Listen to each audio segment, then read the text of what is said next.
Hi everyone, this is Gary Wilson and welcome to tonight's live investor agent webinar. And also again, we often have folks on who've been through the Flipping for Profits program and Rental Profits Without the Pain program. There are other training programs that you all have access to, and some of you have taken advantage of that. Some of you came through other indirect channels.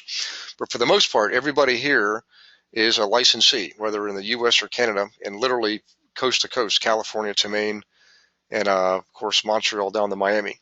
So welcome aboard. Particularly welcome to the new folks who joined us in the last week. A couple of admin items if you are new. If you could please, when you first log in, I see the attendee list. I can see who's on. I don't keep it expanded all the time because it takes up space. But I just want to have you type in a quick message when you log in. Hi Gary, I can see you and hear your voice, or see my screen and hear my voice. That way I know that everything's working on your end technologically. It does appear that GoToWebinar has solved the problem officially with the lines on the screen. So far the word tonight is that there's no lines. Last week we had lines for a few moments and they did disappear, which is a whole lot better than the week before. So thank goodness technologically everything's working. Real quick review here. So first off, again, welcome for everybody who's new. And just to give you a brief recap, the way this works is these webinars, of course, are live. They are recorded. So the very next day you get a recording of the webinar. And some of you are hearing this in recording mode because you're not live with us, and that's okay. We understand. But also, the weekly webinars are not necessarily in sync with your course material. You've probably noticed that, and we do discuss that. And the reason is we found it to be more beneficial for you as the students to have it be live, interactive, and also based on your input. You tell me what you want to talk about and we focus on that subject.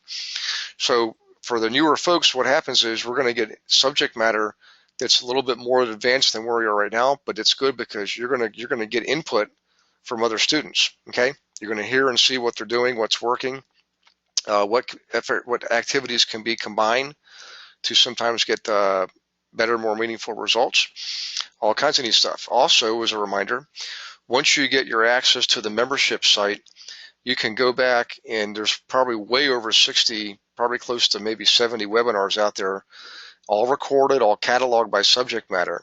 So you can download any one you want on your computer. You can strip off the audio, make it MP3. You can get, that's a free app, by the way. You can also get the free app on your phone to watch it on your phone. Just go to your store, your app store, look for GoToWebinar, okay? That way you can watch it on your phone if you happen to be out and about during the day. But also the most important thing is back to the recordings. You have access to all of those prior webinars, and you can look them up by subject matter. So you can focus and dwell on any particular subject you want to, anytime you want, over and over again. And it's yours to keep. You're officially, you're in for life, okay? And as such, you should take full advantage of it and benefit. World of material out there, guys. Unbelievable amount of material. So, in any case, real quick review. All right, we just wrapped up a series, not last week, the week before, of all the marketing campaigns. So if you are new, go back to the end of January once you get your access. And as you have time, start listening and watching to all of those prior webinars. We went through all the marketing campaigns. It took several months to do it, but they're all out there.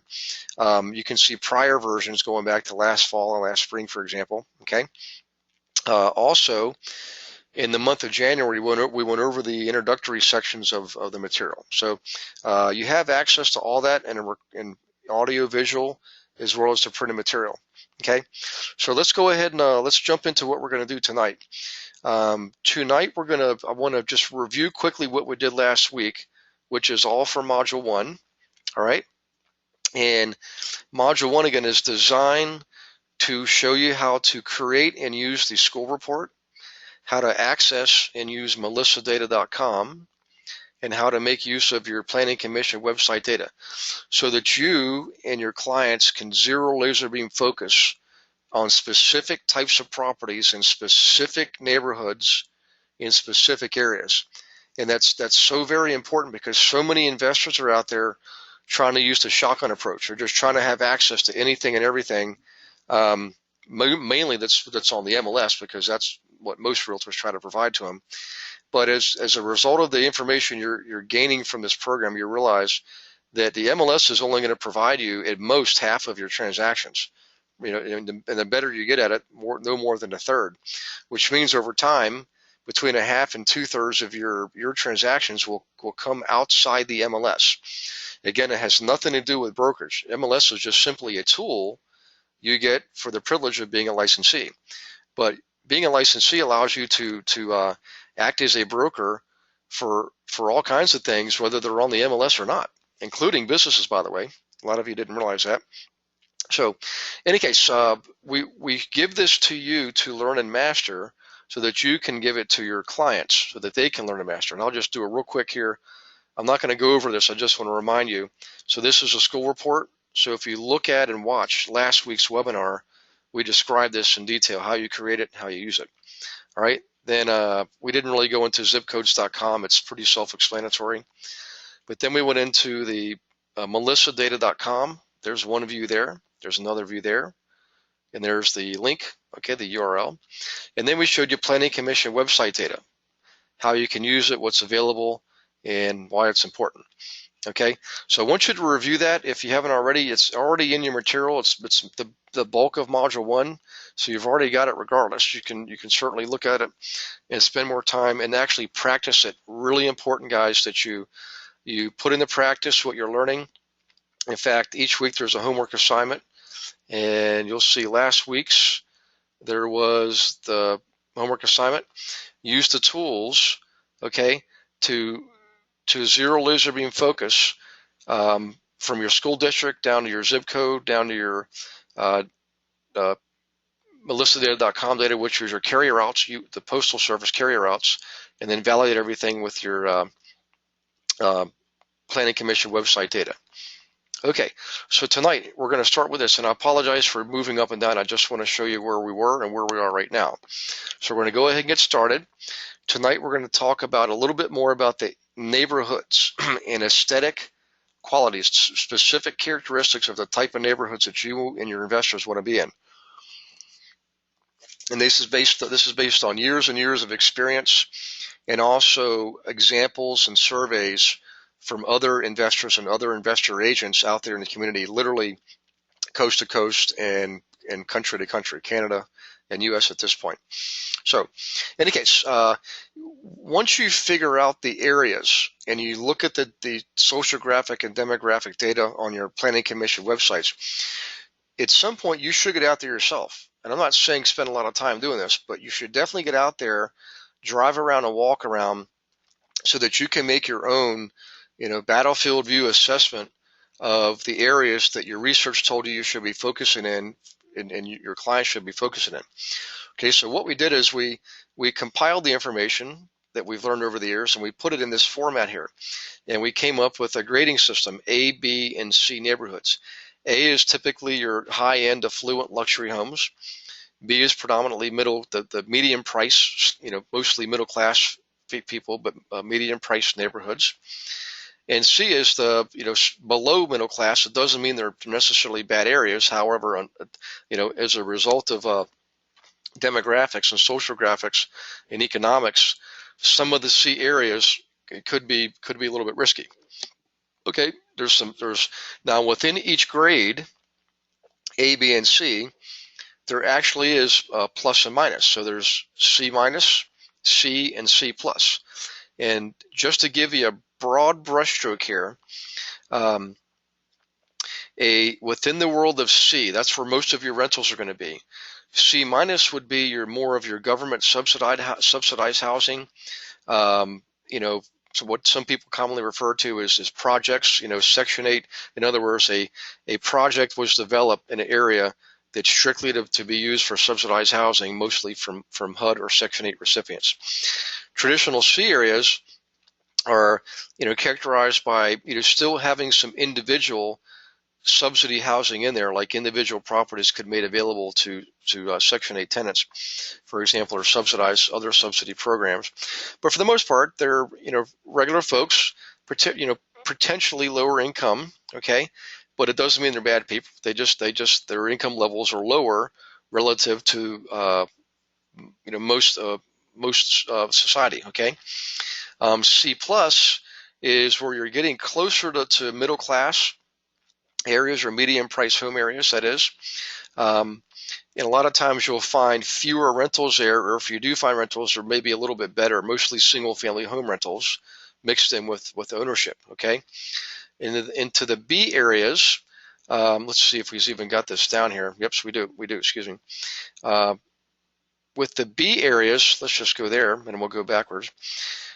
You're typically looking, again, B minus, B, and B plus. Okay.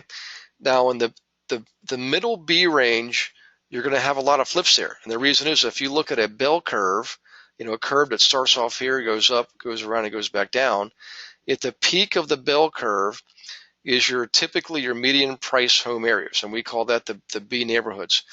A lot of, the highest volume of sales will be in these areas, okay, because more people have salary ranges in the range that can allow them to afford these median price homes. Again, you got the higher end and the lower end. On the lower end, you're starting to see a few rentals, okay? The lower end of the Bs, you're starting to see a few rentals. And also, you might even see a scattering of some multi-units, right? On the higher end, you're starting to push into the A areas, or what we call the upper middle class or affluent areas, okay? Now, as far as specific price ranges, it actually varies, as you might imagine, from town to town and state to state and province to province. It's actually at the neighborhood level. You literally could have one neighborhood next to another neighborhood, and there will be completely separate grades. C and B minus could literally be butt up right against each other. And so don't be surprised when you see that, particularly in the older, larger cities, okay? And that's partly due to what we call gentrification. Gentrification is sort of like reclaiming older areas of a city, and basically gentrification means reclaiming and refurbishing and rejuvenate, literally rejuvenate, okay? In any case, within that range, this is where we believe you should be doing most of your flipping. And I know that you're not going to have the most expensive houses there. You're not going to make big, giant, capital gains. However, it's the safest area to flip in.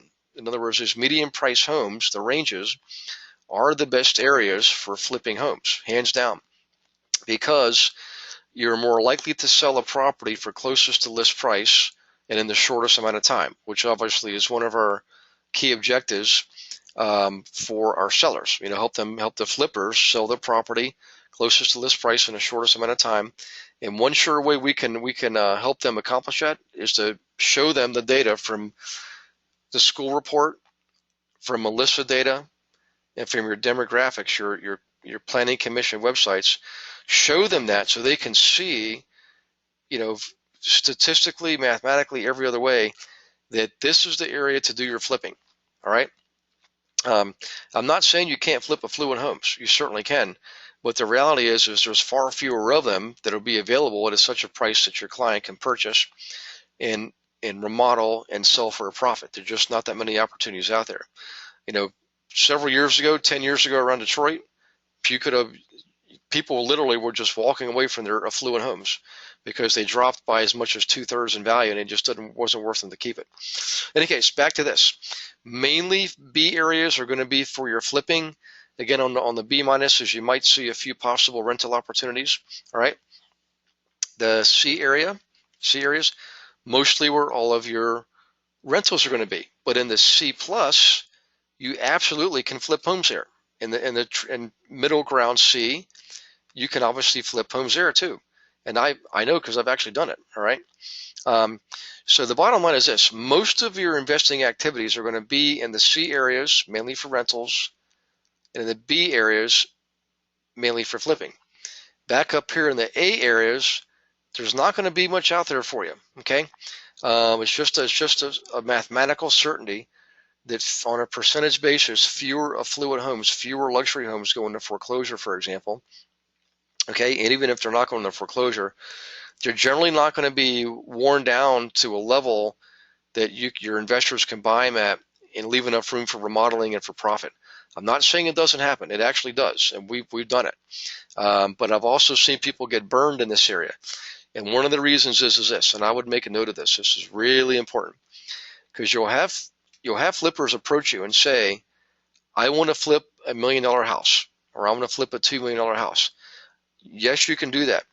Now, if you're in areas of, say, around Vancouver, south of the Golden Gate Bridge in San Francisco, some parts of Toronto, not really as much as Vancouver, but certainly around New York City, Long Island, Manhattan, that's considered median prices for those areas. That's why you can flip. In certain parts of San Francisco, you can flip $1.3 million houses because that's, quite frankly, the middle of the road. All right. Now, but here's the danger with flipping in the higher end areas. If it truly is luxury in let's see, Indianapolis, that would be 500,000 and above. Luxury in Dayton would be more like 200 and 250,000 and above. Okay, so it's all relative. The dollars are all relative, but regardless, within the affluent area, that's the luxury homes. Even though you can flip there, the challenge is this: lack of inventory, but also lack of potential buyers on the back end. Not as many people can buy luxury homes, so there's fewer people to flip to.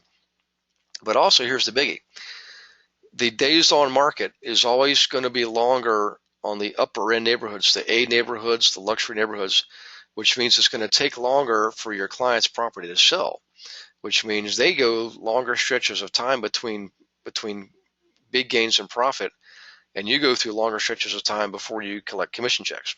So the bottom line is this: we don't operate here. We've done it before. It does work.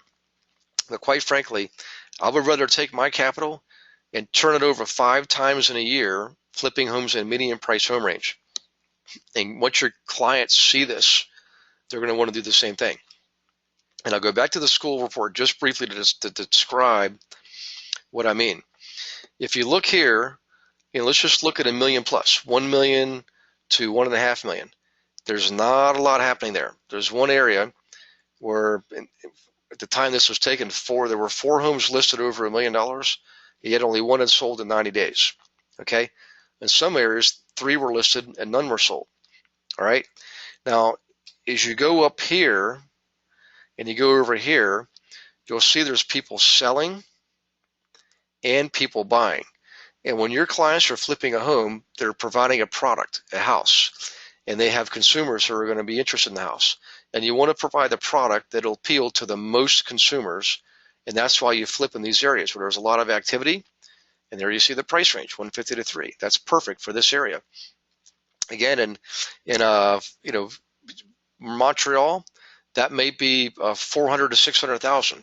Okay, in this case, it was Seneca Valley, which is north of Pittsburgh. 150 to 3 is the sweet spot for flipping. So that's what I'm describing down here, guys. I just want to demonstrate that to you so you see what I'm talking about. That's why you flip in this range here, the B areas. In the C areas, this is where you want to buy rentals typically. Okay, so let me do a quick pause here before I move on. I want to make sure everybody is okay. We'll get into some aesthetics here in a second. I just want to go over to the definition of A, B, and C for the sake of this training program. You've got to have some benchmark. Again, it doesn't matter where you are. It's going to depend on your basically your market data. That's why you create the school report, because it tells you exactly what you need to know. Okay, now when you're looking at these properties, let's just skip past the homework assignment because I'm assuming you guys are doing the homework. You should be anyways, right? We're going to get in a little bit about the what type of inventory are you looking for with your clients. But first, let's go over some real quick. Let me go back here for a second. Sorry. Let me go back here. All right. Here's some aesthetics I'm going to give you. All right. For B neighborhoods, and this is going to be true no matter where you are, no matter what market you're in. It doesn't matter where you are. Okay. The price range will fluctuate. However, the characteristics of A, B, and C, even though a B area in Boston will be 400,000 and a B area in Richmond, Virginia will be 200,000, the same aesthetics apply. And here's some aesthetics. For a B area, this is medium price home range, you're going to see a lot more areas, a lot more neighborhoods with professional landscaping, or landscaping that looks really nice because there's a lot more home ownership and they're taking care of the yards. You're going to see more trees, full-grown trees, tree-lined streets, groomed prune trees, trees with flower beds around them, mulch beds around them, things like that. You're going to see a lot more off-street parking. Again, in some parts of the country, like in Washington, D.C. and some of the surrounding areas, even the affluent neighborhoods sometimes don't have off-street parking. But for the most part, you're going to see off-street parking. You're going to see more garages. You're going to see basically typically newer homes, okay, or newer remodeling, better siding, better windows, better roofing, things like that, okay. You're going to see more brick. What you're not going to see is you're not going to see as much on-street parking. You're not going to see as much bare spots in the yards, things like that. That's a typical B area. By the way, just for sake of comparison, back in the A area, your aesthetics obviously going to be stellar. You're definitely going to see manicured, groomed lawns, sometimes privacy gates, privacy walls, things like that.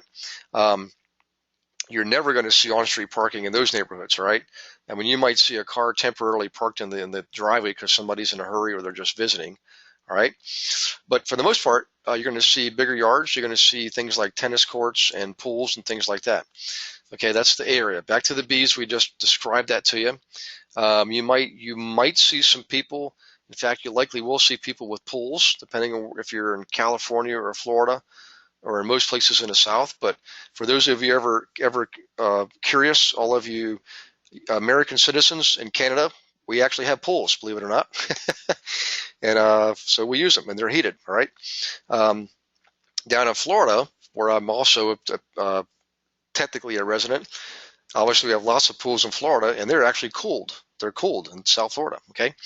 But in any case, B neighborhoods. All right. Now down to the C neighborhoods. All right. This is where it takes a little bit more. You've got to develop your instinct. You've got to follow your intuition, and you've got to be more perceptive. Okay. So between A, B, and C, between C minus, C, and C plus. The C plus neighborhoods will start to look somewhat like the B areas, okay? You're going to see more landscaping, not necessarily professional. There's going to be a lot of do-it-yourself landscaping, although usually pretty nice. Mulch beds, rock beds, flowers and mulch around bushes and trees. Some off-street parking, but you'll begin to see more on-street parking. You're going to start to see smaller yards. You'll see some yards that are not as well kept as other yards. You're going to see more children playing out front on the porch, on the sidewalk, toys in the yard, things like that. These are not that these are bad things, guys. It's just a fact of it's social graphics and demographics. It's all public information. It's all accessible to everybody, and you need to understand this because in the case of investors, it's a business. All right. You're helping people make wealth, build wealth and income. So in any case, so back to the C areas. C plus will look more like the B minuses and the Bs, with more cars in the out front, that type of thing. And if in the flat C areas, okay, we're going to have a pretty good mixture of rentals and still home ownership. You're definitely going to see more cars on the streets. You're going to see possibly older homes. You're going to see older windows, older siding, things like that. You'll see more old school traditional front porches. Okay. And I used to own a bunch of these properties. Now I have big buildings, but I used to own a lot of these smaller properties, tons of them. And they were great because I had great tenants that went to work every day and to make money to pay rent to me. Okay. So now the C minus areas, guys, here's where things begin to change a little bit. Okay. In the C minus areas, a lot of times people are not going to have cars. And if they do, they're typically going to be out front because there's much fewer driveways, okay? You're not going to see hardly any real landscaping. You'll see trees and maybe some green shrubs, evergreen shrubs, but you're generally not going to see as many flower beds and flower gardens and things like that. Okay. Um, Also at this level, the front porches start to disappear. You'll see more stoops, front stoops, covered stoops, things like that.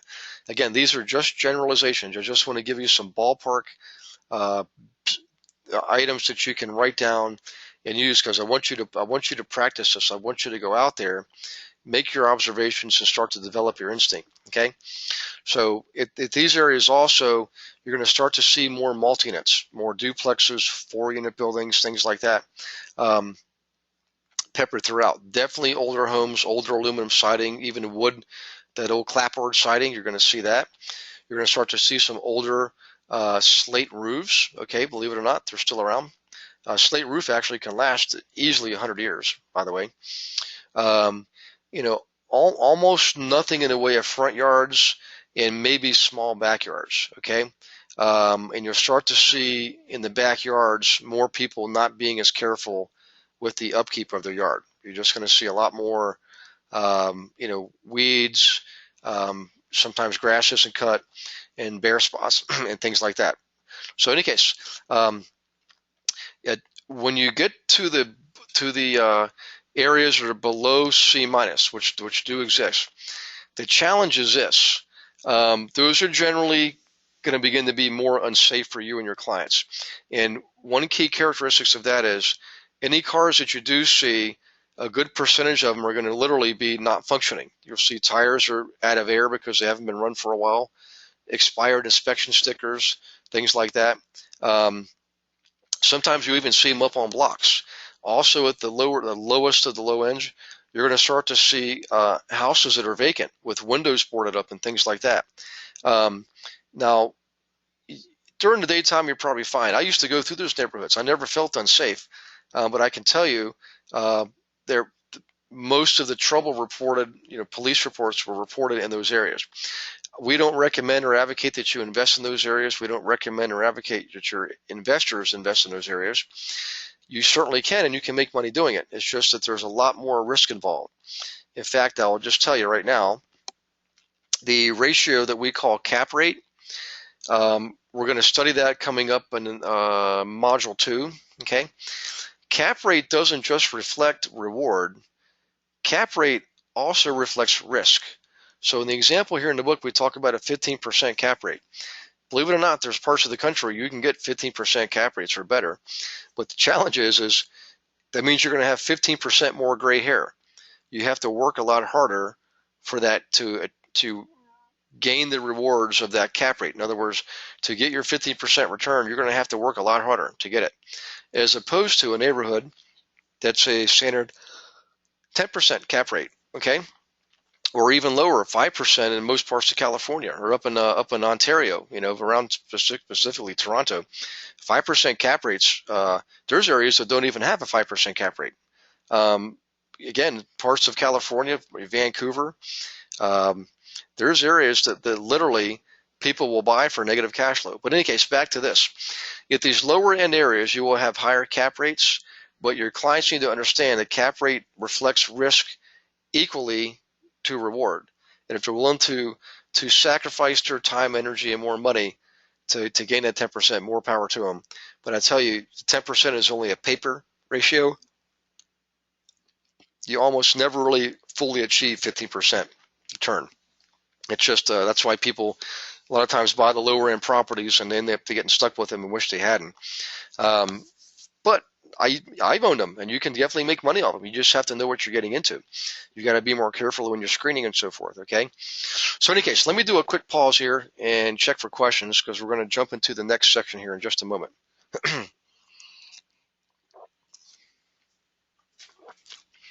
Okay, it looks like we got a couple here. Let's see. Whoops. Hang on one second.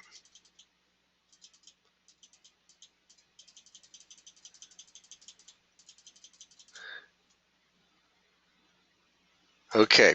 All right. Looks like we're caught up on questions. So let me go back here and go back to the end again. I just want to make sure we're okay. Okay, I think we're okay. All right, what I want to do next is I'm going to show you some online tools that are available to you through the quasi-government entities. And these are ones that your clients are using, okay? These are ones that your clients are utilizing to look for properties on their own. Particularly, they're looking at, in the case of flipping, almost always you're going to be looking, or your clients are going to be looking for REOs, short sales, estate sales, things like that. REO is just a technical term, accounting term that the banks use that stands for real estate owned, and that's what they use to describe foreclosures. So once a property has gone through the foreclosure process, typically in most states it goes through what's called a share sale. Share sale occurs because of the back taxes, not because of the bad loan. It's because the taxes weren't paid. So if a property to share sale gets taken back by a bank, they're going to call it REO. That's why you get the term REO. And they're going to attempt to sell these properties. And for the most part, they're going to, the larger ones will go through asset managers and contract with agents just like us. Okay. So let's see here. I want to make sure, let me go back to one question here. Okay, everybody. Yeah, it looks like I'm okay. All right, sorry, I had to check something on the technology end real quick. All right, short sales are properties that have not yet gone through foreclosure. Okay, short sales are pre-foreclosure, and a lot of the banks have been trying to sell those in the last few years, pre-foreclosures through using us agents before they go into foreclosure. And then they started making progress. They actually started getting better at it. Estate sales, that's typically that's where you have a death in the family, and a property is being sold by the heirs of the estate or the children, the siblings of an elderly parent, for example. Sometimes they go through probate because there was not a valid will. Probate makes it more complex, but they're certainly still available for sale. Those are your three main sources of input, typically for flippers, for example. And believe it or not, there's parts of the country that still have foreclosures from the last recession. Okay. And other parts of the country are gearing up for this current shift. And you'll notice that broker price opinion requests have started creeping up again this last year. That's why some areas are having more foreclosures. Okay. In any case, back to what I was going to describe to you. I'm going to show you 4 sites here that your clients are using, and we're going to go through some examples. All right. Now, we've done this before. We do this about 2 or 3 times a year, and it's been a long, long time since we've gone over this. I can't remember the last time we went over this. So I'm going to do it again because we've got a lot of new people on board. I want to show you what's available out there for your clients so that you can use this yourself, become familiar with it, and use it. And when they call you and say, hey, I saw this HUD property for sale, what can you tell me about it? You can go on and research it and get back to them. So let's look at the first one. Okay. Hang on, let me check real quick for questions before I jump over. All right, so far so good. So let me go here, and I'm going to show you the first one. Now, guys, I have to reduce my screen so that I have more of my screen in view. I'm going to reduce the panel so my screen is more available to me. So I'm not going to be able to check questions here for a couple seconds. So hang on one second. All right. This is the HUD Home Store website. Okay. You can see the URL hudhomestore.com. And every one of you has this in your training material. It should be in Module 2. All right. And you can see this is a US only website. Okay. And we'll select, let's just pick, I'm in Illinois right now. So let's pick Illinois. And let's pick Cook County because I think I'm still in Cook County. All right. And let's just go ahead and do a search and see which. I know we're going to get a bunch, but I just want to show you what's possible. You can type in city names. You can type in zip codes. You can type in street names. You can type in price ranges and number of bedrooms and number of bathrooms. All right. But let's do this, and I'll come back. I'm going to show you something else. Let's do a search. Oh, there is no internet connection. Well, that's not good. Wonder why that is. Hang on one second here. Let me go back to the webinar. I hope we're okay. Hang on one second. I want to make sure you guys can actually, let me do this. Let me go back to my chat box. It looks like you guys are okay. I'm going to open up the question box. Somebody go ahead and let me know that you can still see my screen. If you could type me a message, I greatly appreciate it. And I'm going to check for, because for some reason I had another panel up and it's apparently no longer active. So let me go back and do that. Let's go here. Oops. Network connection. Okay, hang on one second. If you guys are watching this, just hang in there. Advanced options, Wi-Fi settings. Well, I don't need to do any of that. Dial-up, VPN, Wi-Fi, network sharing center. We don't want to do that, I don't think. Let me, yeah, I don't want to do that kind of stuff right now. But let me do this. Let me go back here. Let me go back to the webinar. Hang on one second.